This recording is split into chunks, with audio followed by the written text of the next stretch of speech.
दुर्दैव एक होतं त्याच्यामध्ये की भाजपचे विषय त्यांनी शिवसेनेवाल्यांनी नाकारले होते.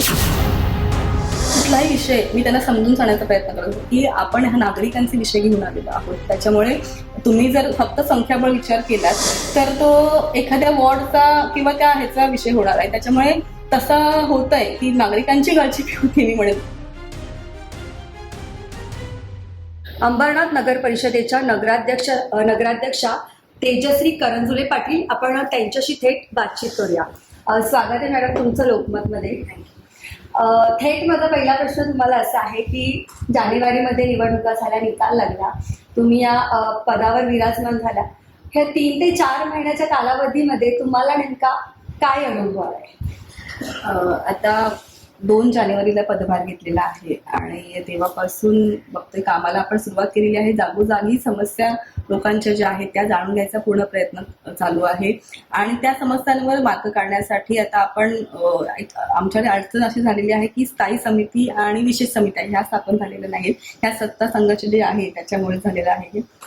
त्याच्यामुळे सगळे जे काही विषय आहेत ते आम्हाला जनरल बॉडीच्या मिटिंगमध्येच घ्यावे लागतात ते. आणि जनरल बॉडीची मिटिंग लावण्यासाठी आम्हाला 1 महिन्याचा किंवा असा कालावधी आहे. पण सगळे विषय तेव्हा घ्यायचा आमचा प्रयत्न असतो. परंतु आता हेच आपण अनुभवतोय की काही ना काही कारण, बारीक सारीक कारण होतात आणि त्याच्यामुळे ह्या सभा तहकूब केलेल्या जात आहेत. परंतु एक चांगलं झालेलं आहे की आमची पहिली जी सभा झालेली आहे त्याच्यामध्ये खूप चांगले विषय म्हणजे प्रशासनाचे चांगले विषय मंजूर झालेले आहेत. आणि दुर्दैव एक होतं त्याच्यामध्ये की भाजपचे विषय त्यांनी शिवसेनेवाल्यांनी नाकारले होते. परंतु प्रशासनाचे चांगले विषय झालेले आहेत. त्याच्यामध्ये एक चांगला मुद्दा असा होता की पूर्ण ट्रॅफिक मॅनेजमेंटसाठी डीपीआर आपण बनवायचा विषय होता आणि त्याच्याबद्दल प्रोसेस चालू आहे.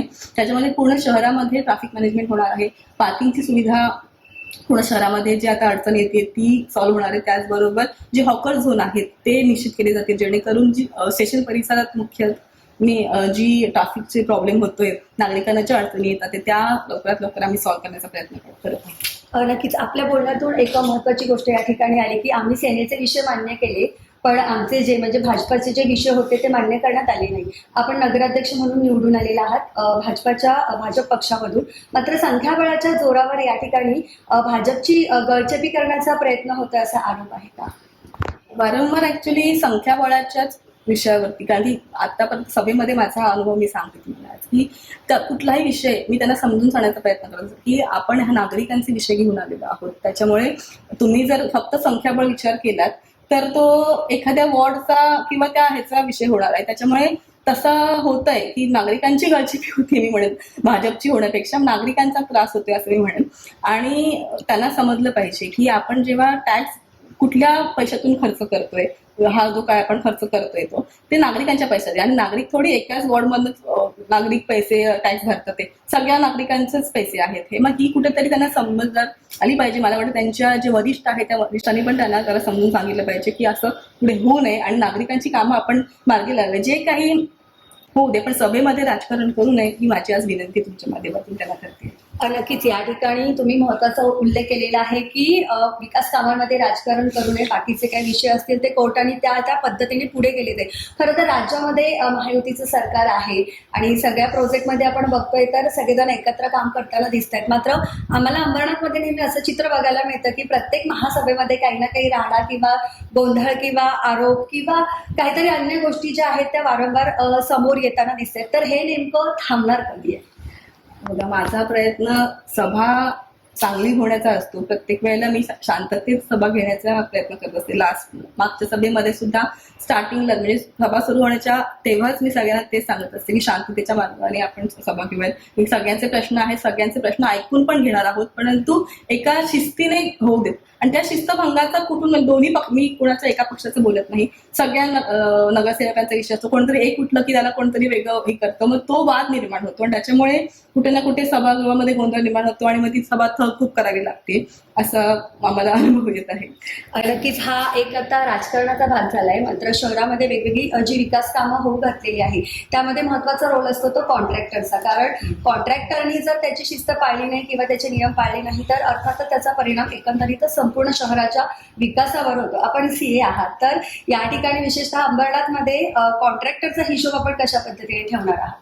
नक्कीच मी माझ्या 2 जानेवारीला जेव्हा मी पदभार घेतला तेव्हा सुद्धा माझ्या भाषणामध्ये मी हेच सांगितलं होतं की आम्हाला क्वालिटी ऑफ वर्क आम्ही करणार आहोत आणि मला क्वालिटी असेल तर पुढचं बिल निघेल हे मी सांगितलेलं आहे. आणि तुम्हाला आता सांगते की आतापर्यंत मी मोठे मोठे प्रोजेक्ट व्हिजिट करतोय, त्याच्यामध्ये 2 प्रोजेक्टवर आपण तसं कारवाई केली म्हणजे करतोय की जेणेकरून एक लोकनगरीचा रस्ता होता, आतापर्यंत कुठलाच रस्ता झालेला खोदला गेला नव्हता, परंतु तिथलं आम्ही काम बघितलं आणि उत्कृष्ट दर्जाचं काम दिसलं आणि त्या लोकांनी तिथे कॉन्ट्रॅक्टरला रस्ता खोदून तो परत बनवायला लागलेला आहे. त्याचबरोबर एसटीपी प्लांट, वडवळगावचं एसटीपी प्लांट आहे, तिथे सुद्धा आम्ही व्हिजिट केली होती.